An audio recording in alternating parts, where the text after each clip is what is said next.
Bismillahirrahmanirrahim. Assalamualaikum warahmatullahi wabarakatuh.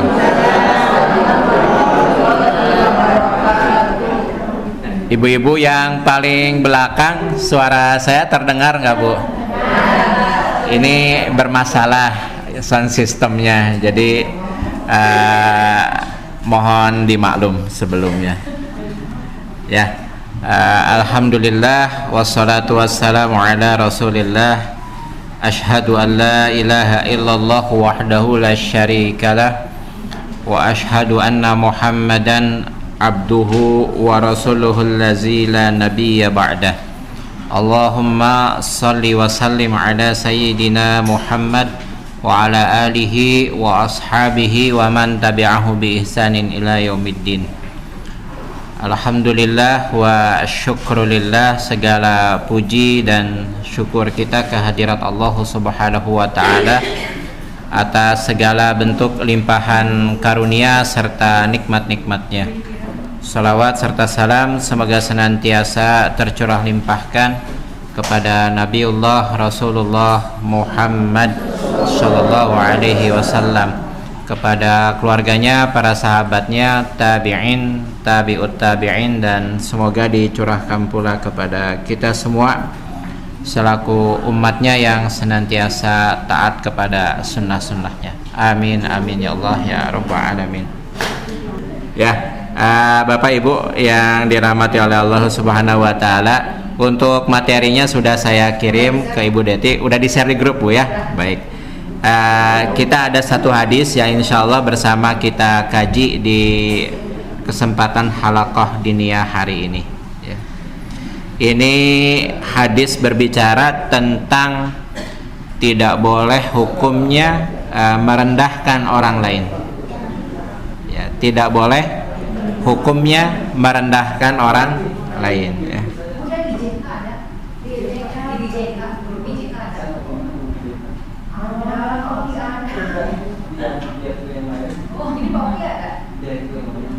Oh, itu dari Pak Selamat tuh, boleh tuh dikirim.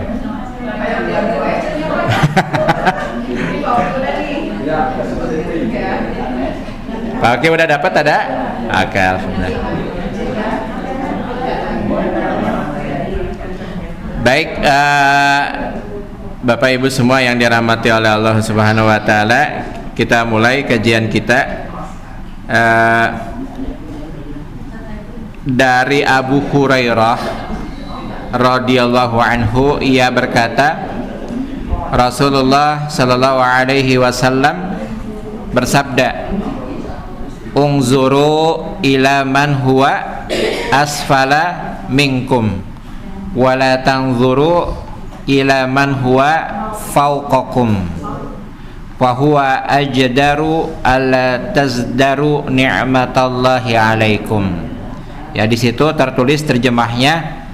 Ya, mohon maaf nih kalau ada perbedaan redaksi, tapi kurang lebih artinya seperti itu, Bapak Ibu semua. Lihatlah kepada orang yang lebih rendah. Ya, yang lebih rendah maksudnya adalah hartanya. Darimu, yang lebih rendah darimu maksudnya hartanya, dan jangan melihat orang yang lebih tinggi darimu, hartanya. Karena hal itu lebih menjaga dirimu untuk tidak meremehkan nikmat Allah kepadamu, ya. Ini hadisnya sederhana tapi pembahasannya sangat luas, Bapak Ibu semua. Dalam hadis lain, sebagaimana dikutip oleh Imam An-Nawawi di dalam kitab Nasaihul Ibad, ada 4 ciri orang tidak bahagia, ya. Ada 4 ciri orang tidak bahagia, dan sebaliknya ada 4 ciri orang bahagia. Jadi kalau ada yang bahagia, ada yang tidak bahagia. Nah, sebelum dilanjut, Bapak Ibu termasuk yang mana? Alhamdulillah. Ya, Ya jadi sudah selesai kajiannya, Bu. Bolehkah kami bertanya Bapak Ibu semua, apa ciri Ibu Bapak bahagia?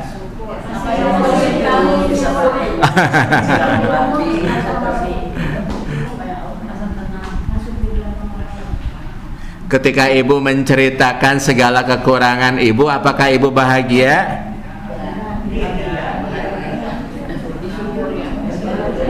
Ada bapak-bapak curhat, aduh Pak Reza saya tuh begini, Bapak bahagia? Hanya Ustaz, Indonesia paling bahagia di dunia. Ya tuh. Ditanya, kalau di pinggir jalan bahagia? Bahagia saja ya. Harta, diam. Baik, kita bahas nih Bapak Ibu semua. Ada satu hadis sebagaimana dikutip oleh Imam An-Nawawi kaitannya dengan hadis yang sedang kita kaji bersama ini. Ya, kata Rasulullah Sallallahu Alaihi Wasallam. Ini nanti materinya saya share ke Bapak Ibu semua. Tapi kalau mau ditulis, mangga silahkan, boleh, tidak apa-apa.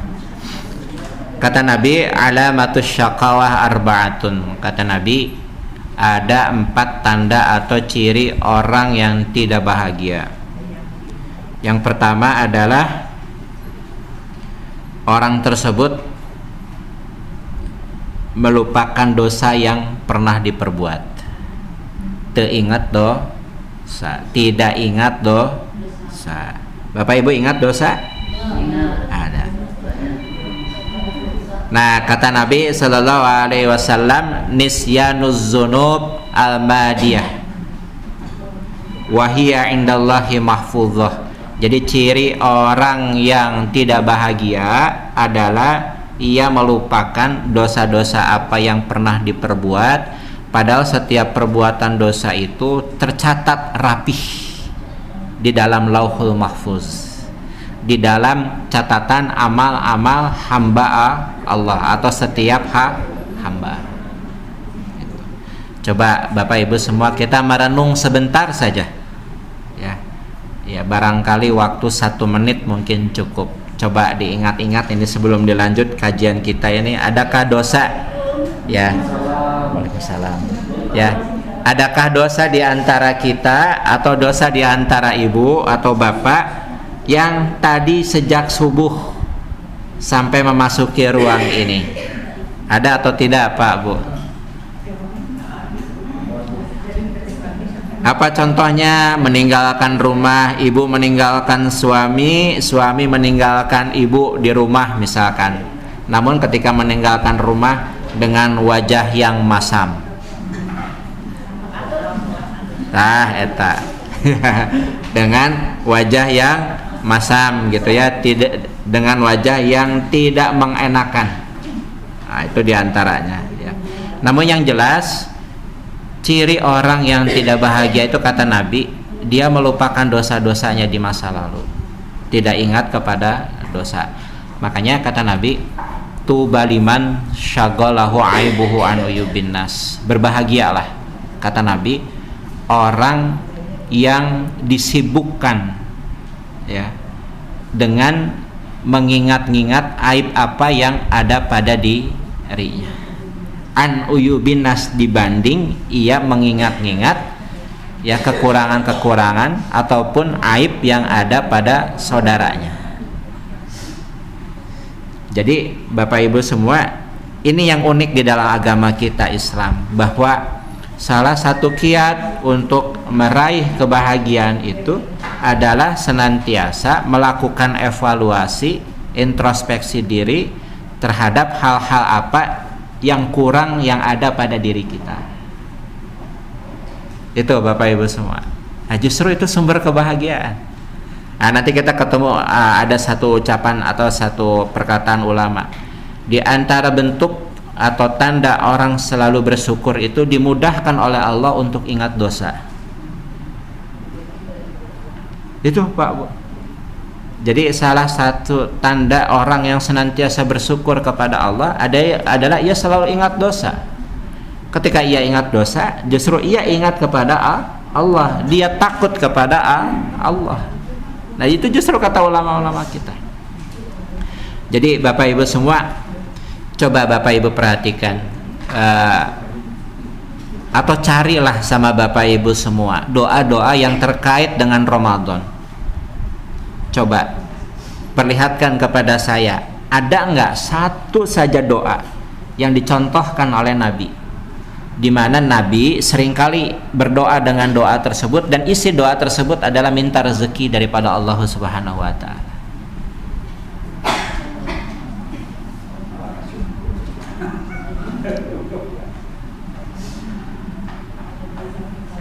Mangga sama Bapak Ibu cari, ada tidak itu hadis terkait tentang hal itu, doanya Nabi Sallallahu Alaihi Wasallam. Bahkan puncak daripada segala doa di bulan Ramadan adalah pada malam mulia Lailatul Qadar. Itu pun doanya doa yang sering kali kita baca dan insya Allah Bapak Ibu semua sudah hafal. Allahumma innaka afuwun tuhibbu afwa fa'fu anni. Isi doa itu apa Pak Bu? Minta maaf sama Nah, prinsipnya begini Bapak Ibu semua.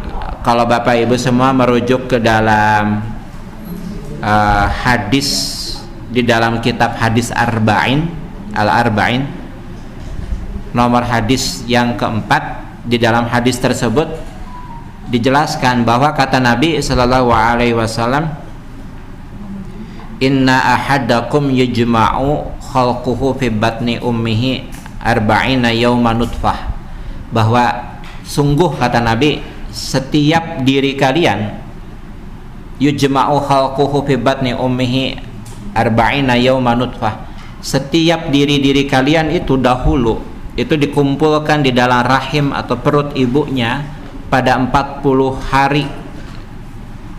Yang pertama itu berupa nutfah, summa yakunu alaqata misla zalika, kemudian menjadi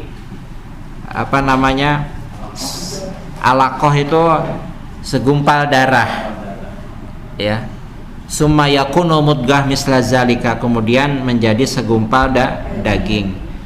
Nutfah itu 40 hari, kemudian alaqah 40 hari, mudghah segumpal daging itu juga 40 hari. Jadi total 120 hari atau biasa kita sebut 4 bulan. Summa yu'maru malak, summa yu'maru ilaihil malak, kemudian Allah perintahkan, ya, seorang malaikat, ya, kepada ibu yang sedang mengandung janin tersebut, bikat bi arba'i kalimat, untuk, ya, fayanfukhu fihi ruh. Jadi setelah malaikat ini diperintah, ya, untuk datang kepada ibu tersebut, kemudian Allah perintahkan pula agar malaikat ini meniupkan ruh, ya, meniupkan ruh ke dalam janin yang dikandung oleh ibu tersebut, ya. Wa yu'maru bi arba'i kalimat, kemudian diperintahkan pula untuk menetapkan 4 hal: rizkihi wa amalihi wa ajalihi syaqiyun aw sa'id. Jadi ada 4 Bapak Ibu semua. Sejak kita bersama dulu masih dikandung dalam rahim ibu usia 120 hari ataupun 4 bulan. Yang pertama yang ditetapkan itu ajalnya, umurnya. Oleh Allah setiap diri kita sudah ditetapkan ajalnya. Itu. Kemudian yang kedua, ya, tadi ajal, kemudian amal-amal perbuatannya, kemudian rezekinya, kemudian syaqiyun aw sa'id, nestapa dan bahagia di dalam hidupnya. Itu semua sudah ditetapkan oleh Allah Subhanahu wa taala. Nah, termasuk rezeki di situ oleh Allah Subhanahu wa taala sudah ditetapkan. Coba Bapak Ibu semua, menurut Bapak Ibu semua, ada nggak rezeki yang sifatnya buruk? Ada nggak Pak? Ada rezeki yang sifatnya sedikit?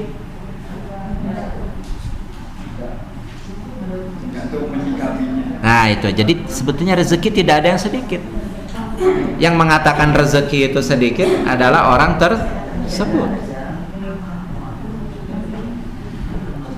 Saya sering bertanya sama orang-orang yang kaya sekali itu, kenapa Bapak masih mencari uang?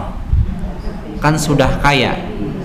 Dan sepertinya kekayaan Bapak juga tidak akan habis dimakan beberapa keturunan. Bingung jawabannya, Pak. Nah, Bapak Ibu yang dirahmati oleh Allah Subhanahu wa taala, ini dari hadis pertama tadi yang dibacakan, kemudian dikutip juga hadis dalam kitab Nasaihul Ibad, dan tadi ada hadis lagi tentang ciri orang yang bahagia. Kata Nabi sallallahu alaihi wasallam, ia senantiasa disibukkan untuk memperhatikan aib dirinya sendiri dibanding aib orang lain. Jadi intinya begini aja kalau bahasa gaulnya hari ini, ibu jangan kepo, bapak jangan kepo sama kekurangan orang lain, udah gitu aja deh. Jangan kepengen tahu kekurangan orang lain, udah fokus dengan kekurangan yang ada pada diri sendiri. Itu. Nah, justru kata Nabi, itulah ciri orang tidak bahagia. Dia sibuk ngurusin aib orang lain. Lalu yang kedua, ciri orang tidak bahagia adalah orang yang selalu menyebut-nyebut kebaikan apa yang pernah dilakukannya. Kalau tadi melupakan dosa, kalau ini menyebut-nyebut kebaikan yang pernah dilakukan. Zikrul hasanat al-madiyah. Dia seringkali menyebut-nyebut kebaikan apa yang pernah diperbuatnya, namun dia sendiri nggak tahu apakah kebaikannya itu diterima apa ditolak sama Allah.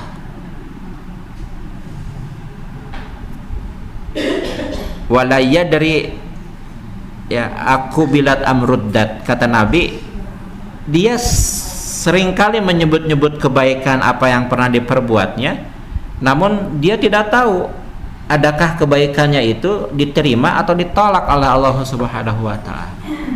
Coba punten Bapak Ibu semua, siapa di antara kita yang yakin dengan seyakin-yakinnya jika merasa ia telah berbuat baik kemudian kebaikannya itu diterima oleh Allah Subhanahu wa taala? Ada nggak, Pak? Makanya ulama-ulama kita mengajarkan kepada kita agar kita itu kepada Allah dalam hal amal-amal ibadah sikapnya dua, Pak Bu. Kalau kita sudah beribadah, kalau kita sudah berbuat baik, nah ini dua sikap ini harus adanya pada kita, Pak Bu. Apa itu? Al-khaufu war-roja. Kita itu Bapak Ibu semua kalau udah ibadah, mau bentuknya apapun, mau sholat, udah puasa, mau zakat, mau infak, mau sedekah, mau bentuk-bentuk ibadah kebaikan yang lain sebagainya, kita itu harus diantara dua harapan, Pak Bu. Khauf dan roja. Khauf itu takut, khawatir. Ya Allah, saya khawatir nih, saya udah berbuat sesuatu tapi ujung-ujungnya nanti malah nggak diterima. Roja itu berharap, tapi ya Allah saya juga berharap dong, pengen gitu kan, apa-apa yang sudah saya perbuat ini engkau terima. Nah itu khauf dan roja. Kita itu harus diantara itu, Bapak Ibu semua. Jangan kepedean kita ini sudah dianggap baik oleh Allah Subhanahu wa taala. Apalagi kalau Bapak Ibu mengkaji hadis nomor 4 tadi yang saya kutipkan itu di dalam kitab hadis Al-Arba'innya, itu dijelaskan kata Nabi bahwa bahkan kata Nabi ada seorang hamba ahli ibadah ya'malu bi amali ahli jannah, dia setiap saat beramal dengan amalan ahli surga. Maksudnya amalan itu adalah amalan menuju surga, ya. Bahkan ma bainahu wa bainaha, bahkan dirinya, jarak dirinya dengan surganya itu ila zira, itu hanya sehasta. Sehasta itu 45 cm. Ibarat saya sedang duduk di sini, ini surga, Pak Bu. 45 cm. Faya malu bi amali ahlin nar. Namun kemudian di penghujung hayatnya orang tersebut melakukan suatu perbuatan dosa. Dan perbuatan dosa itu menggiring dirinya masuk ke dalam neraka. Namun ada yang kebalikannya.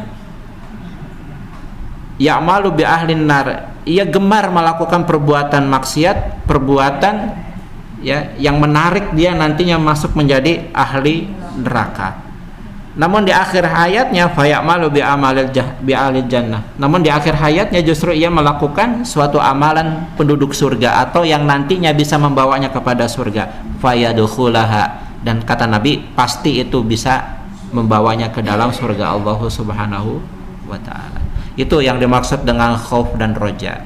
Jadi harap-harap cemas amal perbuatan kita ini adakah diterima atau ditolak oleh Allah Subhanahu wa taala. Namun ini kata Nabi, ada orang yang cirinya ia tidak bahagia, yaitu selalu menyebut-nyebut kebaikan apa yang pernah diperbuat. Tenang Bapak Ibu semua, kalau Bapak Ibu sudah umroh, kalau Bapak Ibu sudah haji, Bapak Ibu sudah bayar zakat, Bapak Ibu sudah sholat, Bapak Ibu sudah infak, nggak perlu dipoto posting di media sosial untuk dapat like Bapak Ibu semua, tidak perlu. Pak Reza, saya niatnya cuma buat mengabadikan momen saja, boleh, nggak apa-apa, tapi Ibu segera berlindung kepada Allah, khawatir nanti ada ria. Kenapa? Habis Bu, pahala ibadah kita tuh kalau di dalamnya ternyata terselip sifat ria. Ya iya, ria itu kan kanar ta'kul hatab. Kata Nabi, yang namanya ria itu seperti api membakar kayu bakar. Habis, sisanya cuma debu. Itu juga kalau nggak ada angin. Kalau ada angin ketebak. Habis. Nanti ada habis sisa pembakarannya, hitam tuh di bawah. Hujan. Habis juga Bapak Ibu. Nggak bersisa itu pahalanya Bapak Ibu. Itu ria itu seperti itu, membakar. Habis tuh pahala amal ibadah. Nah, ini yang dimaksud kata Nabi SAW. Dan Bapak Ibu semua, saya beberapa kali, sering kali bertemu ya orang-orang yang merasa galau gara-gara dia posting sesuatu di media sosial nggak ada yang nge-like. Itu kamarana cenah. Kok jadi stres sendirian dia, Pak? Itu. Kok jadi stres sendirian Bapak Ibu semua ya? Udahlah. Ya. Pak, Bu, sebelum netizen nge-like postingan kita, Rokib Atid udah nyatet duluan Bapak Ibu semua. Kalah cepat mereka sama Rokib Atid. Udah, tenang, aman. Ya, nggak ada yang terlewat daripada catatan Rokib dan Atid. Semua dicatat Bapak Ibu semua. Aman, insya Allah. Ya, aman. Nggak ada yang namanya apa itu, korupsi, kolusi, nepotisme, itu nggak akan ada. Markup data itu nggak akan ada Bapak Ibu semua. Nggak akan ketuker. Udah semua rapih kecatat. Ya, dari awal kita balik sampai nanti akhir hayat kita, amal-amal perbuatan kita semua ada catatannya. Ya. Kan dikaitkan dengan kisah yang 3 orang di dalam gua tertutup. Oh ya, betul. Dia menyampaikan betul. masing-masing. Nah, itu namanya tawasul Bapak Ibu semua. Bapak Ibu boleh bertawasul kepada Allah. Ibaratnya begini, ya Allah, saya sholawat kepada Nabi, udah. Sholat fardu 5 waktu di masjid berjamaah, udah. Zakat sudah saya tunaikan, gitu kan. Puasa Ramadan udah saya kerjakan juga. Yang sunnah-sunnahnya, tahajud, infak, sedekah udah saya kerjain. Boleh dong saya minta atas dasar amal-amal perbuatan saya ini untuk layak dikabul doa-doa saya. Ya. Ya. Nah, itu namanya tawasul, Bu. Ibu, bertawasul itu bukan dengan amalan orang yang sudah meninggal, tapi dengan amalan ibu sendiri. Kecuali ibu bapak bertawasul dengan amalan orang meninggal tuh maksudnya beliau itu ustadz saya, beliau itu guru saya yang ngajarin saya amal-amal ini dalil-dalil ini. Ya Allah, ya saya bertawasul dengan kebaikan guru saya yang dulu pernah mengajari saya. Nah, kalau modelnya seperti itu mangga, silahkan Bapak Ibu semua. Nah, itu namanya tawasul yang Pak Subur sampaikan tadi. Ya, jadi boleh, silakan Bapak Ibu semua. Ya, misalkan tawasul Bapak Ibu semua dengan wirid apa? Baca subhanallah wa bihamdihi subhanallahil azim, astagfirullah 100 kali. Ya boleh, silakan, itu namanya tawasul. Ya. Pak Reza, saya bisa cuma astagfirullah. Ya mangga, silakan. Ya. Silahkan. Itu namanya tawasul dengan amal-amal ibadah. Itu namanya tawasul. Baik Bapak Ibu semua, yang pertama tadi ciri orang tidak bahagia apa Pak Bu? Yang kedua, menyebut-nyebut kebaikan apa yang pernah dilakukan. Tuh, udahlah Pak Bu, aman lah ya, amal-amal perbuatan kita aman. Udah dicatat sama Rokib Atid. Ibu teh jadi kepikiran, Bapak jadi kepikiran, Pak Reza saya tuh boleh lihat nggak ya isi bukunya kayak gimana? Ya mangga, tawasul, minta sama Allah tolong diperlihatkan, kata Allah teh tekaci, kamu masih hidup, meninggal aja dulu, nanti diperlihatkan isinya. Nah gitu ya Pak Bu. Ya walau alam, apakah bisa ya isi kitab catatan kita itu diperlihatkan semasa kita hidup? Mungkin aja Pak Bu, kalau bagi saya sih ya mungkin aja, karena tidak ada yang mungkin tidak ada yang mustahil bagi Allah kalau pengen. Nah makanya punten Bapak Ibu semua, fungsi istighfar itu apa sih Pak Bu? Betul, memohon ampun. Fungsi istighfar itu Pak Bu adalah kita minta tolong Allah agar Allah memberitahukan kepada kita dosa apa yang pernah saya perbuat. Itu istighfar itu fungsinya itu. Jadi harus mengingat dosa-dosa yang dulu telah itu. Nah itu betul itu begitu. Jadi fungsi istighfar itu begitu Pak Bu. Ya, minta tolong Allah agar diperlihatkan kepada saya apa sih ya Allah kekurangan saya, apa sih ya Allah dosa yang pernah saya perbuat, maksiat apa yang pernah saya perbuat. Itu minta diperlihatkan kepada Allah. Pak Reza, tapi Allah tidak perlihatkan kepada saya, jangan-jangan saya mah orang baik ya. Gitu ya. Nah jangan tertipu juga, itu namanya apa, angan-angan itu Bapak Ibu semua. Dan kan kalau kita astagfirullah, kalau kita minta doa minta afun itu untuk dosa kesalahan yang apa? Bapak Ibu coba rujuk ke surah Al-Baqarah ayat terakhir, coba Pak Bu dibuka. Wa'fu anna waghfir lana warhamna anta maulana fansurna ala qaumil kafirin. Coba Bapak Ibu dibuka, meskipun sudah hafal, Bapak Ibu coba lihat artinya apa.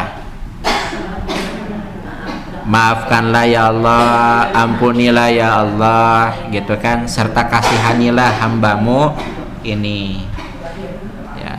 Ada yang mengatakan al-afu itu fungsinya adalah untuk menghapus dosa-dosa yang tidak disadari.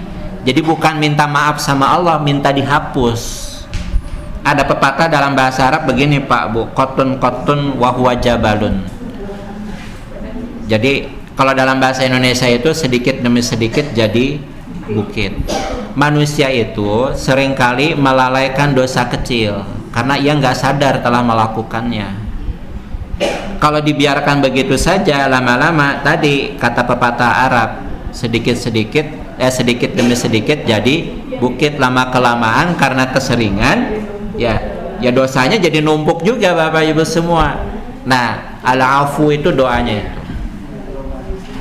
Al-afu juga artinya adalah lapang Bu, lapang rezeki, mudah berbuat baik. Itu al-afu juga itu artinya itu. Coba Pak Bu, udah dibuka terjemahnya Pak Bu? Wa'fu anna artinya apa Bu? Maafkanlah, waghfir lana, ampunilah, warhamna itu 3 Pak Bu. 3 itu. Jadi yang pertama minta dosa-dosa kecil dihapus, yang kedua kemudian minta sama Allah yang besar-besar juga dihapus, setelah itu baru minta kasih sayang Allah, minta rahmat Allah. Pak Reza, saya boleh minta rezeki? Aduh Pak Bu, udah cukup itu rahmat itu. Kata Allah, rahmatullah wasi'at kullasyai. Yang namanya rahmat Allah itu meliputi seluruh alam semesta Pak Bu. Tanpa kita nyebut Allah kasih insya Allah. Tapi kalau ibu mau rinci ya mangga silahkan. Ditulis sama ibu daya 100 nada. Duge kapecin-pecin ge masako disuruhkeun ka Allah gitu. Ya manggalah silakan. Kenapa? Ya Allah maha teliti terhadap apa yang diinginkan oleh hambanya. termasuk apa yang tersurat, termasuk atau terlebih lagi yang tersirat. Allahu ya'lamu ma fis sudur. Allah Maha mengetahui ke dalam hati kita yang terdalam. Belum sempat keluar dari lisan, tapi di sini sudah ada kertek hati Pak Bu, itu Allah tahu itu. Allah tahu itu. Saya dulu pernah diajari oleh Ustadz kami waktu di pesantren, namanya beliau Ustadz Jarman Aroisi. Jadi kalau dalam berdoa itu, ketika engkau mengangkat kedua tangan, mulut qomat kamit mengeluarkan permintaan bla bla bla bla bla gitu. Tiba-tiba dalam hati kecil tuh muncul keinginan yang lain. Nah, berhentikan mulutmu itu. Berhenti, keluarkan apa yang ada di dalam dada. Nah, sebetulnya engkau lebih butuh itu. Itu caranya begitu Pak. Jangan diparalel. Nah, itu Pak Bu. Ya. Itu jadi cobalah diperhatikan doa-doa kita setiap. Saya yakin Bapak Ibu berdoa setiap hari itu. Tapi ada nggak sesuatu yang di dalam hati itu? Nah, itu yang dimunculkan. Itu yang dimunculkan. Jadi kadang-kadang itu biasanya dikaitkan dengan uang harta gitu. Karena kalau tiap doa kita mau belajar kan ada doa minta dengan rezeki memahami ilmu itu. Juga doa minta rezeki agar dimandikan dalam keadaan rusnya. Ya. Lalu kan kadang-kadang kita terkesitnya harta kayak gitu aja. Ya. Ya, karena mungkin manusia ini nanti ada hadis-hadisnya Pak Bu, insya Allah nanti saya sampaikan. Barusan nomor berapa Pak Bu? Oh, baru 2 ya. Baik, ciri yang ketiga Pak Bu. Nah, ini yang sesuai dengan hadisnya ini, yang sedang kita kaji ini. Yang ketiga, selalu melihat duniawi orang yang lebih tinggi darinya. Selalu melihat duniawi orang yang lebih tinggi darinya. Nazruhu ila man fawqahu fid dunya. Capek Pak Bu, capek. Mes-mes tetangga beli mobil, mes-mes tetangga beli kulkas. Capek Pak Bu, capek. Capek. Dah lah, fokus aja sama diri kita Pak Bu, gitu ya. Ayo ibu memang nggak lihat tetangga begitu, tapi lihat di handphone, di media sosial, orang lain mau beli emas gitu ya.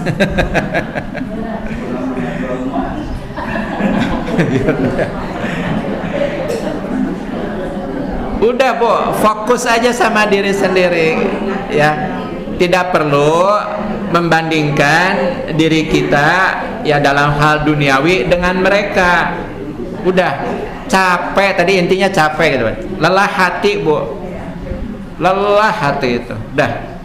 Oh, kalau gitu kita harus bersaing dalam hal apa Pak Reza gitu kan.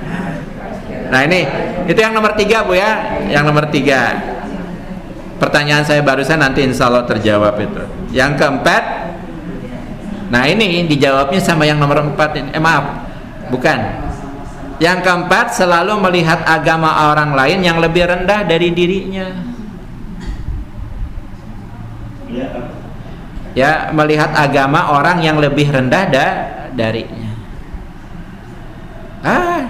Didinya mangimaman salatnya kulhu deui kudu siga saya atuh Al-Baqarah, Ali Imran. Nah, justru kalau dalam hal ibadah, supaya kita termotivasi menjadi lebih bersemangat, lihatnya ke yang lebih mahir, lihatnya ke yang lebih. Nah, kalau dalam beragama mah Bu, bukan ke yang lebih rendah, ke yang lebih tinggi. Nah, tapi kata Nabi, ciri orang yang tidak bahagia itu dalam hal agama justru dia lihatnya ke bawah, dalam hal dunia lihatnya ke atas, dibalik Pak. Ibu lagi cari rezeki, lihatnya ke atas terus, nanti tajong atuh Bu. Nah itu Pak Bu. Ya, jadi 4 nih ciri orang tidak bahagia. Pertama, lupa dosa. 2, menyebut-nyebut kebaikan apa yang pernah dilakukan, ya. 3, selalu melihat hal duniawi kepada orang yang lebih, ya. 4, nah, sekarang buat daftar checklist. Coba di antara keempat ini ada nggak, Bu?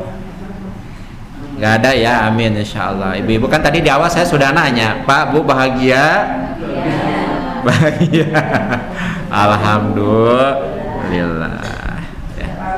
Ya.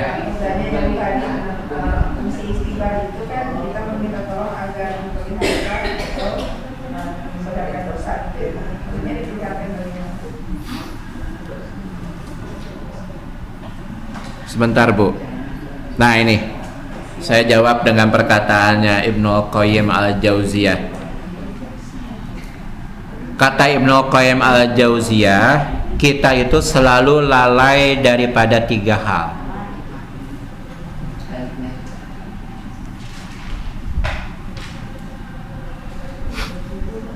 Apa yang 3 hal itu, Bu?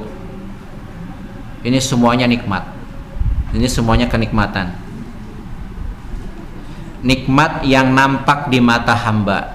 Jadi nikmat itu benar ada di depan kita, tapi kita enggak merasa kalau itu nikmat dari Allah. Nah, itu kata Ibnu Qayyim al-Jauziyah. Lalu yang kedua, nikmat yang diharapkan kehadirannya.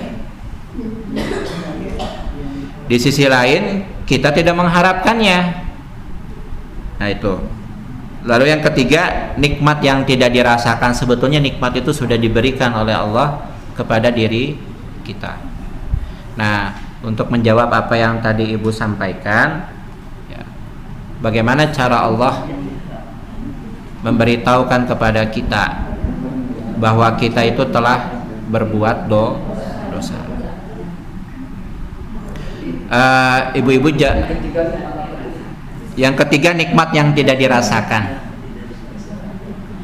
Ibu-ibu buka surah Ali Imran. Bapak buka surah Ali Imran ayat 133.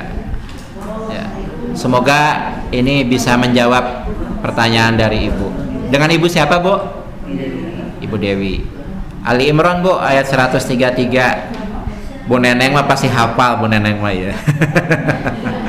Wasari'u ila maghfiratin min rabbikum wa jannatin arduha as-samawati wal ard uiddat lil muttaqin. Ada, Bu? Ada ya? Apa tuh artinya, Pak, Bu? Bersegeralah kepada ampunan dari Tuhanmu. Tuh, Bu. Jadi ketika Ibu istighfar sama Allah udah disiapin surganya. Coba, Bu, nggak baik gimana Allah itu, Pak.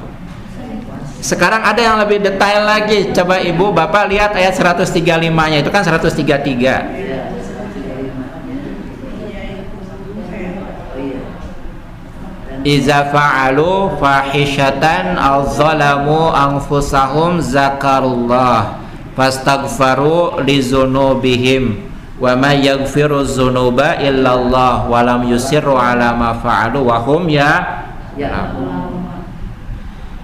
Jadi orang yang Allah dimudahkan untuk melihat dosa-dosa adalah ketika ia melakukan dosa, ia segera menyadarinya.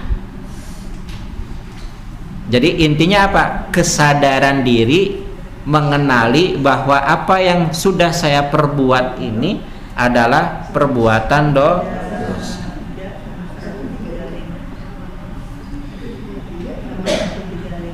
Jadi ciri ketika kita mohon istighfar kepada Allah kemudian oleh Allah diperlihatkan dosa, tanda-tandanya apa?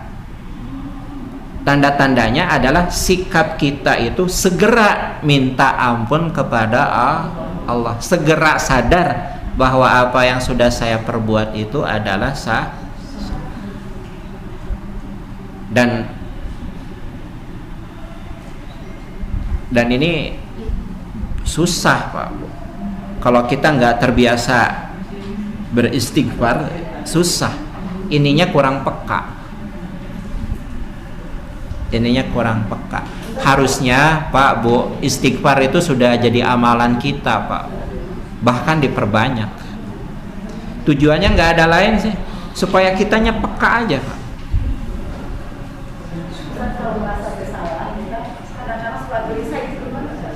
Nah, itu ada buku tapi penulisnya bukan orang Muslim. Stephen Covey namanya, Bu. The Seven Habits. Itu saya masih ingat tuh. Beliau itu menulis dan saya kutip itu. Ciri orang yang selalu galau dan senantiasa menyendiri dalam hidup, besar kemungkinan dia adalah pendosa. Itu dalam psikologi barat tuh begitu dikatakannya.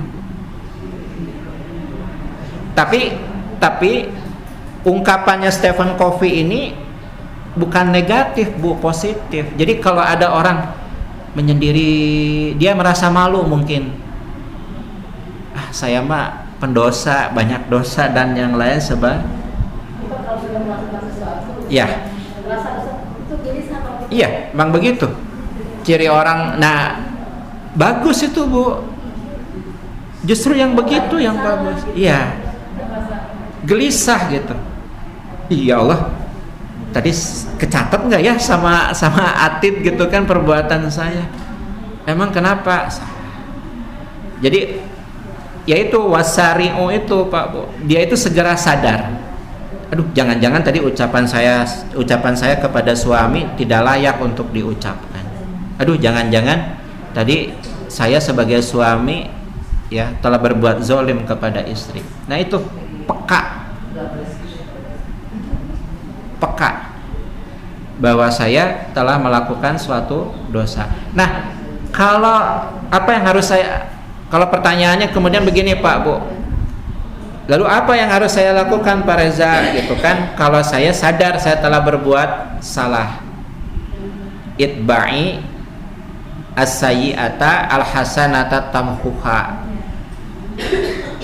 ikutilah atau sertailah apabila engkau telah berbuat suatu perbuatan jahat, buruk ataupun dosa, al-hasanata tamhuha, dengan perbuatan baik. Saya kasih contoh begini. Ibu merasa ibu sudah berbuat salah kepada suami. Contohnya apa? Misalkan berkata-kata yang kasar, gitu ya, atau berkata-kata yang menyakiti perasaan suami.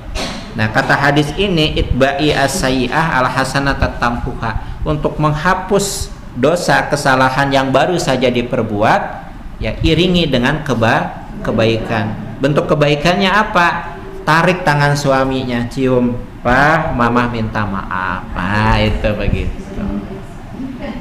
Tamhuha, kata Nabi, pasti kebaikan itu akan menghapus dosa yang sebelumnya. Itu kaidah itu, Bapak Ibu semua. Jika ingin dosa segera diampuni. Ya, Ibu. Ini misalnya berbuat dosa tapi bukan sesama manusia, tapi anggota lain suka. Saya kan cinta kucing ya. Di rumah saya pelihara kucing ada 4. Tiba-tiba yang satu ini dia lagi dirahi karena pengen kawin, jadi membuat berisik semua orang. Sebenarnya di rumah itu ada yang tidak suka, tidak boleh kucing, karena saya panik gitu dengan kondisi. Jadi dia tuh mengundang jantan gitu, banyak rumah sampai berantem sampai saya panik, terus saya keluarin kucing ini, saya keluarin di taman, istilahnya kayak beruang gitu ya. Ya padahal saya udah dari kecil gitu. Setelah dibuat itu saya pulang ke rumah, saya nangis terus banget. Sampai detik ini saya kalau sholat itu saya merasa bersalah gitu. Apa jadi dapat amal juga, dapat amal juga. Jadi merasa bersalah terus. Dulu di zaman Nabi ada seorang perempuan mengurung kucing 3 hari di dalam kandangnya, tidak diberi makan, tidak diberi minum sampai mati. Kemudian ada yang mengadu kepada Rasulullah, jawab Rasulullah, hiya min ahlin nar, pasti dia jadi penduduk neraka nanti. Itu kata Nabi sallallahu alaihi wasallam. Jadi apa yang harus dilakukan? Ya taubat, ya minta maaf sama Allah daripada perbuatan tersebut. Itu Bapak Ibu. Kucing saya baru beranak, ada 4 ekor, kecil-kecil. Sebelumnya saya punya 3, dulu 9, Pak. Tugas saya kalau malam hari itu sebelum tidur jam 10 setengah 11 lihat ibunya ada nggak, kasih makan dulu supaya nyusuin anaknya. Nanti pas sahur kasih makan lagi, habis subuh pulang dari masjid saya perhatikan lagi udah nyusin anaknya atau belum. Itu gitu kerjaan saya tuh Bu tiap hari. Kata Umar, saya masih ingat kata-kata Umar bin Khattab. Umar bin Khattab tuh saking bingungnya Bu, beliau tuh nggak tahu amalan yang mana yang bisa membawa beliau kepada surganya Allah, maka saya kerjain aja semua katanya. Dan saya tuh punya hobi Bu, merawat binatang, ikan, kucing dan yang lain sebagainya.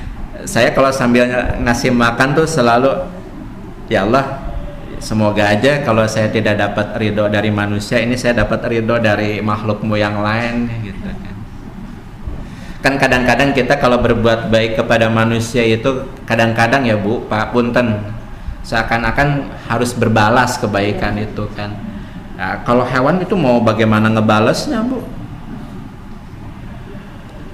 Ya jadi kadang-kadang saya memaknai cinta makhluk Allah yang lain seperti hewan itu lebih, karena mungkin instingnya, nalurinya jauh lebih kuat dibanding manusia. Karena kalau manusia mau berbuat baik, ini dulu diolah pakai akal dulu, baru turun ke hati, baru dia mau melakukan suatu perbuatan baik. Apa yang Bu Mira sampaikan saya juga pernah begitu Bu. Apalagi kucing betina kalau lagi birahi, waduh, meow. Kadang-kadang kucing kalau di rumah suka balas budi gitu, sekarang suka bawa ikan asin dari mana kan. Kata orang lain begitu Pak ya, nangkep tikus disimpan di depan rumah dan yang lain. Ya. Ikan asin pakai plastik. Iya. Iya dah, kucing mah bukan alat buat ngepet Bapak Ibu semua. Ayo kahoyong mah nyanak berlian maintennya babu gitu kan. Enggak lah. Iya. Ya, gimana Bu? Betul, setuju. Tetangga bisa melihara kucing, kencingnya di rumah kita, di rumah kita. Ya. Terus gimana tuh Pak Ustaz? Nah, itu. Berdosa nggak? Ya. Maksud saya kan harusnya tidak disatukan ya. Jadi ada khusus ruangan Betul. kucing kalau gitu. Lain lagi kalau di kampung, kalau kucing kampung itu di luar kan. Ya. Di tanah kalau sampai akhirnya. Kalau ini kan sembarang kadang-kadang kucing sembarangan. Ya. Nah itu saya nggak suka. Ya, setuju Bu. Ibu-ibu nanti boleh lihat ke hadis tentang kucing ya. Kata Rasulullah, kucing itu hayawanun bainana. Jadi kucing itu adalah hewan yang hidup di sekitaran kita, yang hidupnya memang di lingkungan kita gitu kan. Saya ada beberapa kasus. Adik saya tuh lebih suka dibanding saya kepada kucing Pak Bu. Adik saya itu adik saya kucingnya puluhan bahkan. Pernah miskom sama tetangganya gara-gara kucingnya dimarahin, besoknya kucingnya kegeleng sampai mati. Wah, itu jadi nggak baik sama tetangga. Betul Bu apa yang Ibu sampaikan gitu kan. Meskipun pada akhirnya udah bisa berdamai gitu dengan tetangganya, pada akhirnya adik saya ini inisiatif Pak, pindah rumah, cari yang lebih luas, halaman belakangnya dibuatkan khusus untuk kucing. Aman, alhamdulillah. Nah sekarang Ibu boleh main ke kompleks saya, ke rumah saya tuh. Kami punya tetangga namanya Ibu Asti. Itu kucingnya puluhan Bu, semua kucing jalanan. Setiap beliau jalan nemu kucing dibawa. Sampai pupnya itu di mana-mana tuh di tetangga. Akhirnya beliau tuh bilang sama tetangganya, bahkan posting di grup, Bapak Ibu mohon maaf kalau kucing kami mengganggu Bapak Ibu semua, entah kotorannya dan yang lain sebagainya, tolong beritahu ke saya, kalau memang kotor nanti kami yang bersihkan ke tempat. Nah itu salah satu solusi Pak ya. Akhirnya beliau melakukan itu Bu. Jadi kalau ada di mana, entah itu kucing dia yang di situ atau bukan, dicomot pakai plastik. Dan beliau kemudian bikin rumah kucing yang besar juga di rumahnya. Itu begitu Bapak Ibu semua. Tapi ya silahkanlah, itu yang kalau saya melihatnya yang paling penting adalah bisa berkomunikasi. Di kompleks saya itu Bu, yang ada 2 hewan yang ada 3 yang sering berkeliaran itu.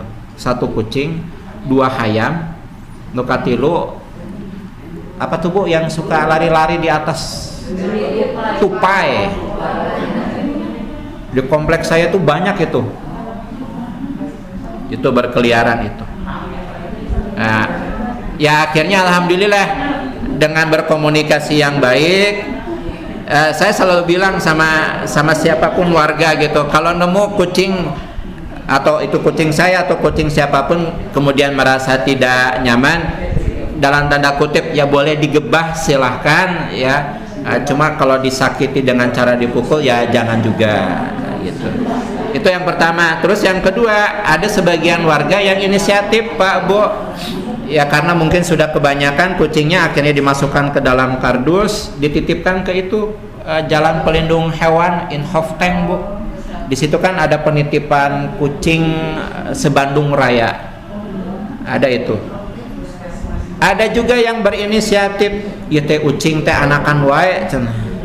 Ya dibawa ke dokter, akhirnya steril ya Bu ya, supaya tidak beranak, baik yang jantan ataupun yang betina. Ya silahkanlah. Kenapa? Enggak dosa. Dosa enggak Bu? Angkat tangannya di antara ibu yang pakai alat kontrasepsi. Angkat tangannya. Oh itu isu besar dulu Bu di Al-Azhar itu. Isu besar KB itu Bu. Di Indonesia ada KB katanya. Ada alat kontrasepsi. Itu caranya bagaimana itu penggunaannya katanya. Boleh nggak Bu? Kan sudah ada dari nabinya caranya.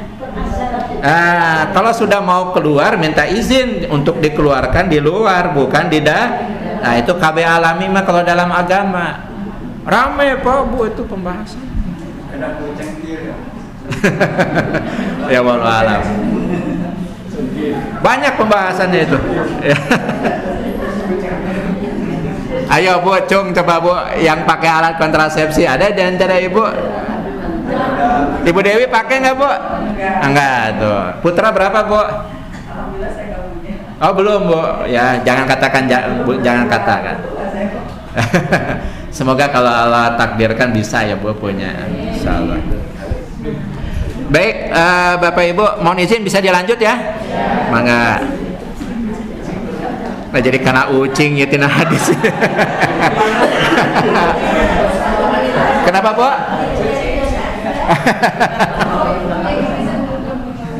Tapi KB aja.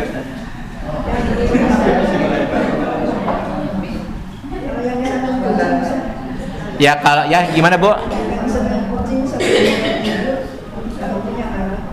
Oh gitu. Ya katanya begitu ya, yang suka kucing jadi tokso ya Bu ya. Ya.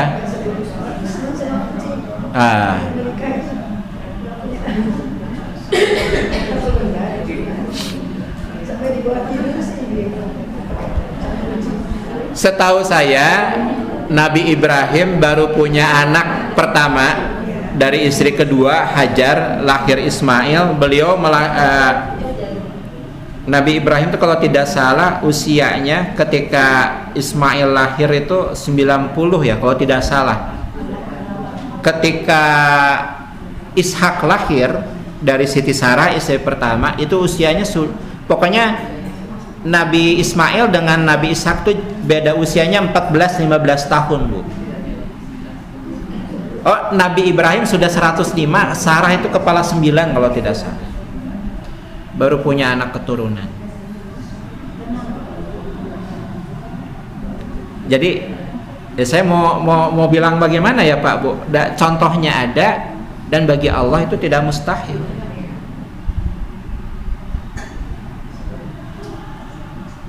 Ada beberapa nabi-nabi kita yang memang diuji kesabarannya oleh Allah Subhanahu wa taala untuk mendapatkan keturunan dan baru memiliki keturunan di usia tua.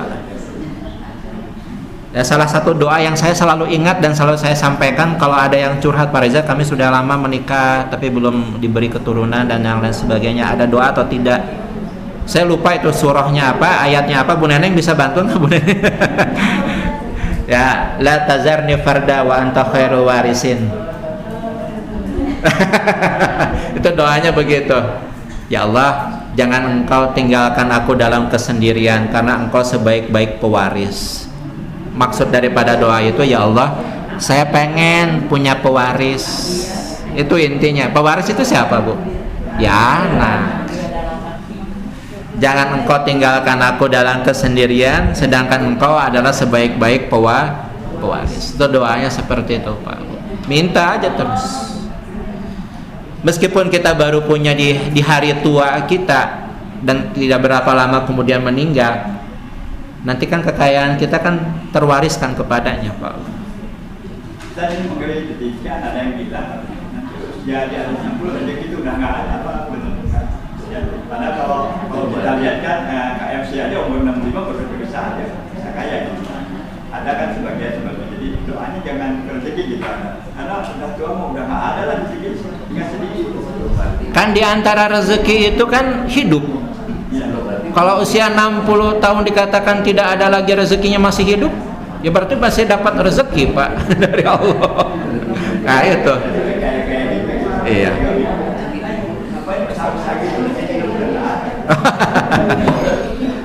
Enggak, Pak, masih nggak ada rezeki yang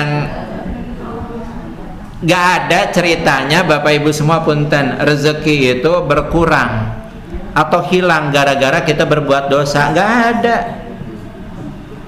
ada, karena semuanya udah dikasih sama Allah. Tadi hadis arba'in nomor 4 itu, Pak Bu, udah dikasih sejak awal, ditiup ruh itu sama Allah tuh udah ditetapkan semua. Jadi nggak ada rezeki itu yang berkurang, yang hilang itu nggak ada, Bapak Ibu semua.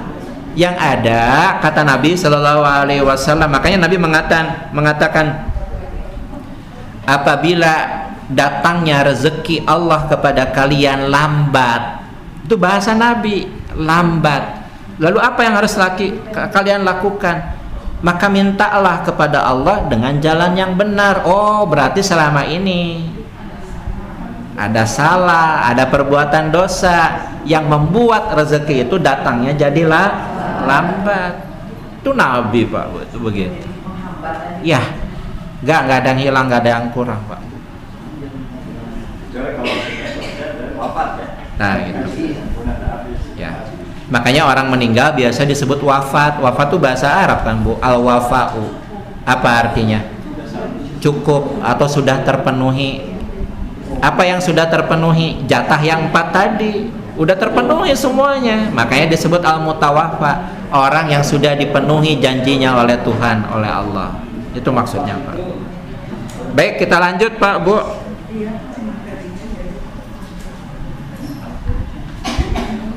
Nah, ini Bapak Ibu semua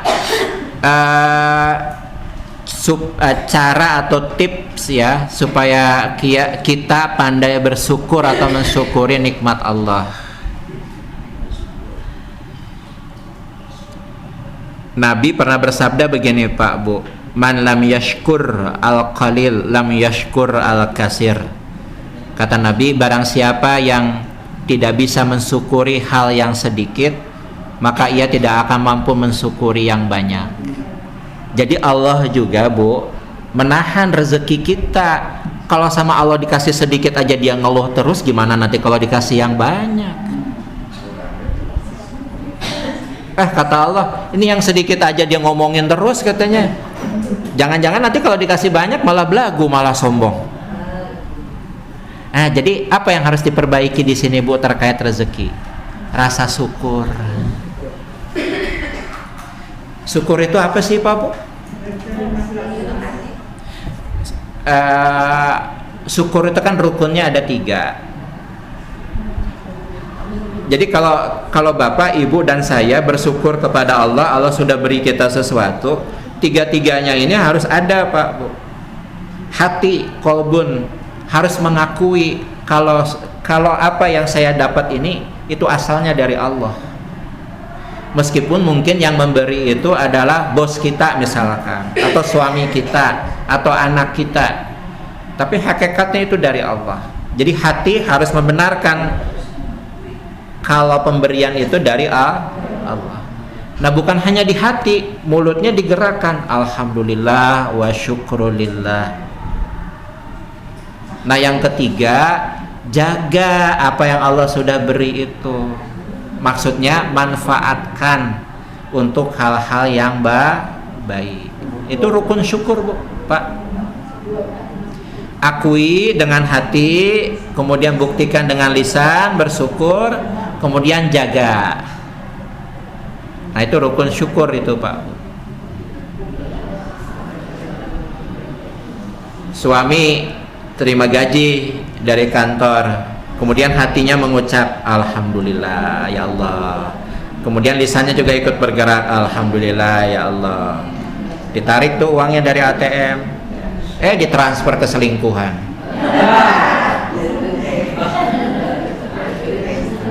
Kan jaka sembung nggak nyambung, Bu. Rukun syukur yang ketiganya nggak terpenuhi. Pemberian dari Allah tidak dijaga, tidak dimanfaatkan. Yang lebih berhak siapa, Bu? Istrinya. Ini malah selingkuhan.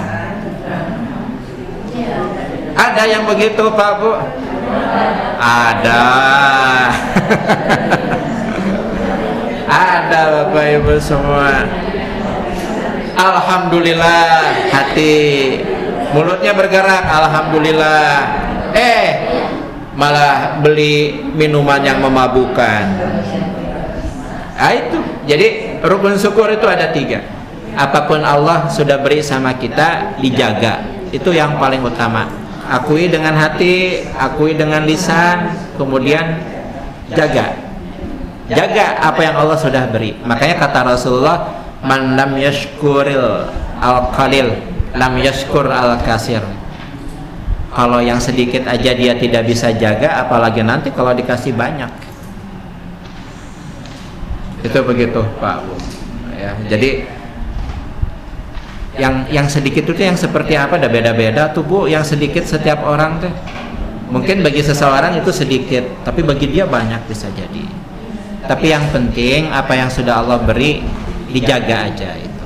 Disyukuri itu maksudnya dijaga, dimanfaatkan sebaik mungkin. Kan jodoh juga kan rezeki ya katanya ya, Pak, Bu. Iya. Berarti harus disyukuri jodoh itu. Maksudnya bagaimana? Dijaga. Supaya apa, Pak, Bu? Supaya la in syakartum la azidannakum wa la in kafartum inna adzabil lasyadid. Ya, andai kata kalian bersyukur, andai kata saya kasih kepadamu suami yang baik, oleh istri dijaga suaminya, nanti ditambah nikmatnya, gitu kan. Bukan suami nambah istri, Bu. Ditambah nikmat itu bukan ditambah istri buat suami, bukan. Suaminya semakin baik, suaminya semakin perhatian, pendapatannya mungkin bertambah, anak keturunannya mungkin bertambah, ya. Tanahnya, rumahnya mungkin jadi luas, jadi lapang. Itu bentuknya bisa beragam, Bapak Ibu semua. Kepercayaan di antara suami dan istri semakin bertambah sakinahnya, mawadahnya, rahmahnya, ya itu di antaranya. La in syakartum la azidannakum wa la in kafartum, kata Allah, tapi kalau engkau belagu, tidak mau bersyukur, sombong sama Allah, inna adzabil lasyadid, tunggu aja nanti ada balasannya, kata Allah. Kan gitu, Pak. Ya, kabuktosan ya Bapak Ibu semua, orang kaya di Indonesia banyak tapi keluarganya berantakan. Ya tadi yang kata saya tuh, dapat gaji, dapat pendapatan, ditransfernya ke rekening yang lain. Selingkuh, ya berantakan rumah tangganya, Pak, Bu. Kan gitu. Ada yang tampaknya harmonis, sakinah mawadah warahmah rumah tangganya, tiba-tiba suaminya ditangkap, ternyata duit banyak hasil korupsi. Ya, ada nggak, Pak, Bu? Banyak kayak itu. Bahagia kayak itu, Pak, Bu? Enggak, Pak, Bu. Enggak, itu. Ya, jadi Ini tips dari Rasulullah supaya kita pandai bersyukur. Intinya apa? Yang sudah ada di tangan kita, meskipun menurut kita mungkin itu sedikit, syukuri, jaga, udah itu aja. Amin, insyaallah nanti ditambah sama Allah Subhanahu wa ta'ala.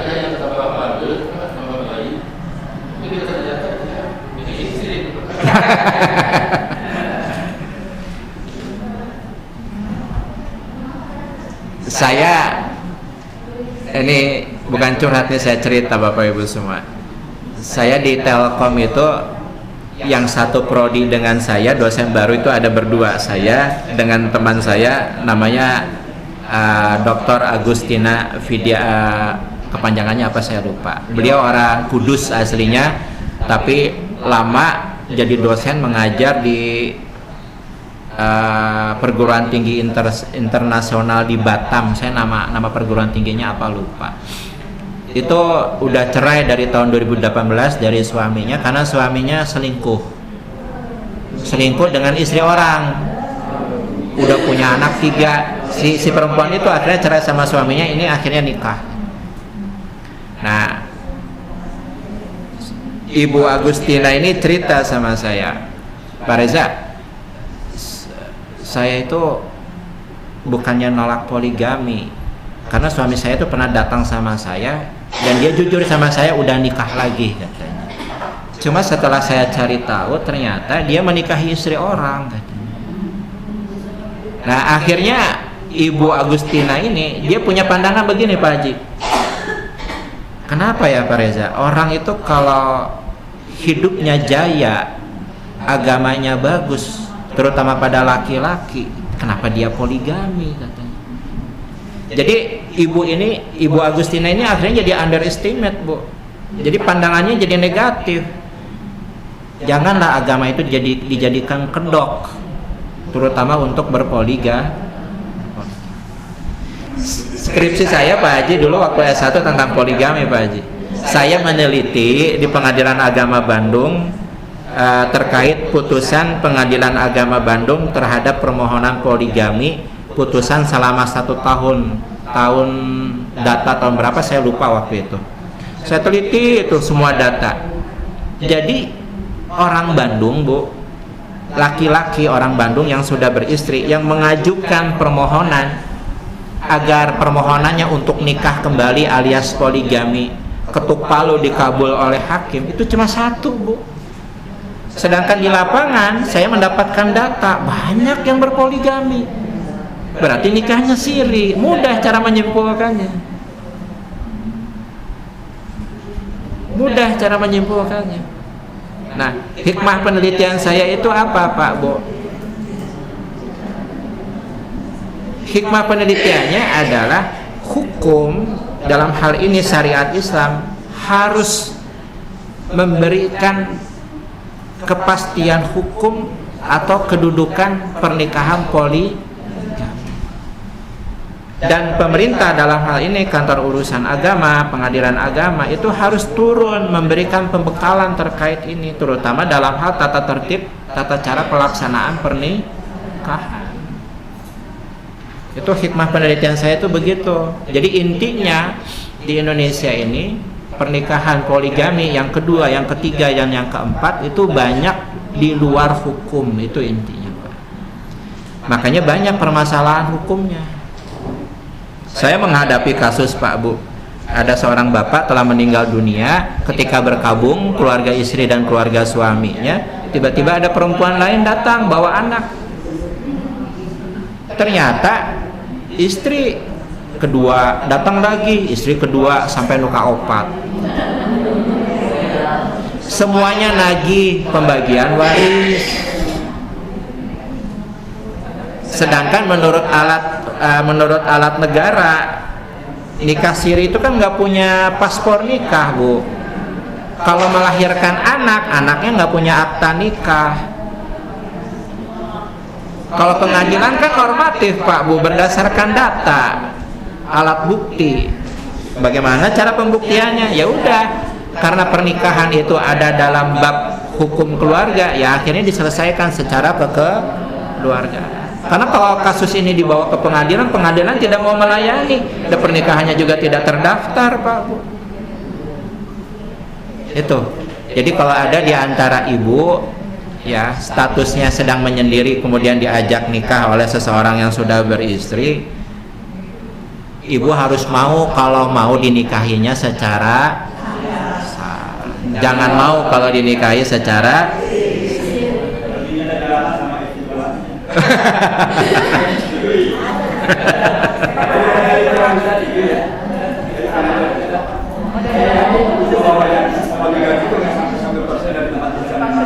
ya. Bapak Ibu kapan-kapan lah bisa di bulan puasa atau di luar bulan puasa, ibu-ibu nanti kalau bapak-bapak mau bukber, itu bukbernya di situ tuh Pak Bu, di rumah makan ayam bakar Wong Solo punyanya Pak Puspowardo. Beliau yang jadi inspirasi penelitian saya itu Pak Bu dulu. Tahu ya ada Pak Bu? Ah itu situ aja. Ya, yang harus dilihat oleh Bapak Ibu semua adalah bagaimana Pak Puspo itu mendidik istri pertamanya sehingga pemahaman agamanya betul. Jadi kadang-kadang suami mau nikah lagi tapi hak istri untuk mendapatkan pendidikan agama dari suaminya nggak dikasih. Ya pasti istrinya nolak karena nggak pernah diberi paham oleh suaminya Pak. Iya. Harusnya dikasih pengertian, dididik ilmu agamanya seperti apa, komunikasikan dulu, jangan tiba-tiba, "Mah, papa udah nikah lagi atuh." Itu yang saya kecam itu. Saya bukan mengecam poligaminya, tapi oknum. Ya pelaku-pelaku yang akhirnya disinggung oleh Allah dan Rasulnya sebagai pelaku tidak adil kan, ujung-ujungnya nanti ke sana, Pak. Nah, makanya tadi hikmah penelitian saya itu ya agar pemerintah dalam hal ini kantor urusan agama turun tangan, ayo ciptakan rumah tangga yang harmoni itu seperti apa. Itu Kak, saya lama meneliti itu Pak Bu, ya itu motifnya begitu, kurang sehat, nggak sehat Pak intinya.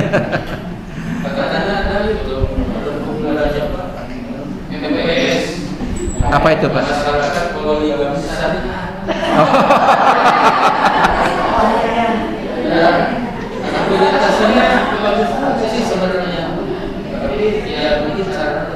Betul Pak, betul, setuju saya itu. Ya silahkan, itu yang tadi saya maksud Pak Bu. Saya dulu siapa ya? Dulu ada jamaah, bukan bapak-bapak di sini, bukan. Insya Allah bapak-bapak di sini nggak ada yang pernah datang ke saya nanya tentang poligami Pak Bu. Siapa ya? Dulu saya lupa itu, datang sama saya gitu. Dia pengen nikah lagi Pak Bu gitu kan. Tapi dia bingung mau bilang sama suaminya. Saya bilang sama dia itu, Pak, sama istrinya. Aduh maaf. Bilang sama istrinya. Saya bilang sama bapak ini, Pak, baiknya begini Pak. Kalau bapak memang ya katakanlah ingin mengikuti apa yang difirmankan oleh Allah serta apa yang disabdakan oleh Nabi terkait poligami, bawa dulu istri bapak. Kalau bapak merasa tidak bisa secara sempurna mendidik agama istrinya, bawa istri bapak ke kajian, ke MPS itu tadi Pak. Jadi semua yang hadir di MPS jadi komunitasnya belum tentu dia juga berpoligami Pak Bu. Mungkin dia masih menguatkan hati belajar ilmunya.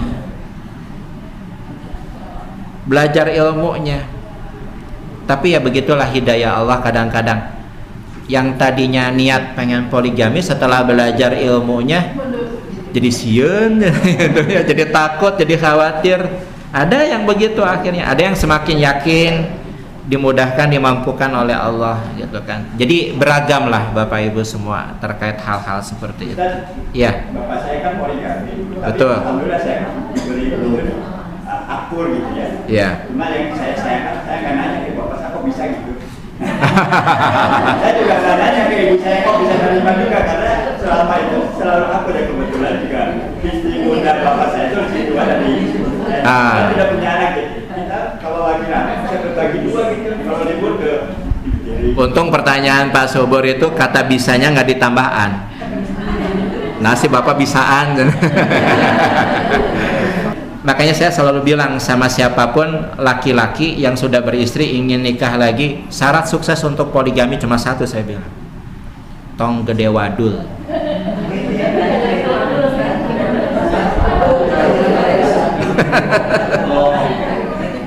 Udah itu aja ya.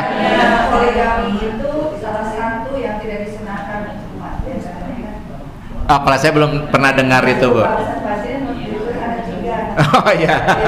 Satu yang tidak disunahkan untuk umat Nabi Muhammad itu satu poligami, kedua tahajud sepanjang malam, ketiga menikahi janda yang lebih tua seperti Setuju saya, karena memang hukumnya bukan sunnah poligami, Bu. Mubah. Kalau sunnah mah kan dikerjakan berpahala. Kalau mubah itu baru berpahala kalau dia bisa menghindarkan diri dari yang mudaratnya, Bu. Ya, tapi kalau melakukan yang mubah kemudian mendatangkan mudarat, ya nggak jadi dapat pahalanya, Pak. Ustaz katanya kalau menikahi janda yang meninggal sama suaminya, itu katanya pahalanya enggak? Seharusnya kajian kita Adabul Mufrad itu hadisnya tentang itu, Bu. As-sa'i 'alal armalati wal masakin. Jadi orang-orang yang berusaha ya, untuk memberikan kehidupan kepada para janda dan orang-orang miskin, itu pahalanya sama dengan orang yang berjihad fisabilillah. Nah, harusnya kita mengkaji hadis itu, tapi karena amanahnya dari Ustadz Ahsan ini, ya udah yang disampaikan itu. Jadi nanti kita lanjut setelah bulan Ramadan, insyaallah. Itu almarhum kan gitu. Ya. Dia minta ke yang tua nanti dia yang nyariin si istrinya kami dari kampung itu rupanya dan istri jadi aman-aman aja jadi tidak ada rasa hianat.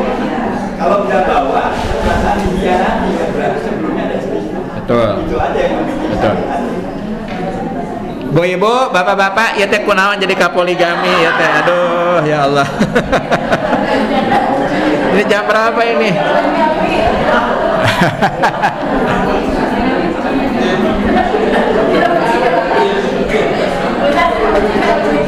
Ya, tapi insya Allah ada ini juga ilmu ya Bu ya, Pak. Ilmu insya Allah. Baik, minta waktu kurang lebih 3 sampai 5 menit untuk closing Bapak Ibu semua, untuk menutup kajian. Ini nggak terasa udah setengah 12 ya. Terkait tentang syukur Bapak Ibu semua, memang ini di catatan saya juga, nanti saya share ke ibu-ibu, ke Bu Deti nanti. Ulama-ulama sepakat Bapak Ibu semua, memang manusia itu seringkali ekspektasinya, cara pandangnya kalau rezeki itu ya materi, selalu begitu ya. Padahal sudah banyak peringatan, rezeki itu bentuknya bukan hanya materi ya, termasuk hal-hal yang sifatnya rohani, ketenangan jiwa, senantiasa dikasih sehat, kalau sedang diuji oleh Allah sabar menghadapi, itu rezeki itu Bapak Ibu semua. Selain memang ya tadi yang bentuknya adalah materi. Nah, jadi ya mungkin hikmah taklim kita, halaqah kita hari ini adalah semoga seperti doa Nabi, Allahumma a'inni ala zikrika wa syukrika wa husni ibadatik. Minta tolong sama Allah supaya kita ini jadi hamba Allah yang mampu mensyukuri segala bentuk nikmat daripada Allah. Itu yang mahal Bapak Ibu semua, yang mampu menjaga, mampu mensyukuri apa-apa yang Allah sudah beri sama kita. Nah, penutup dari saya Bapak Ibu semua, bisa dibuka Al-Quran Bu, surah Al-An'am ayat 44. Al-An'am 44. Al-An'am itu surat ke berapa Bu Nani? 6. Ya, surat ke-6 ayat 44.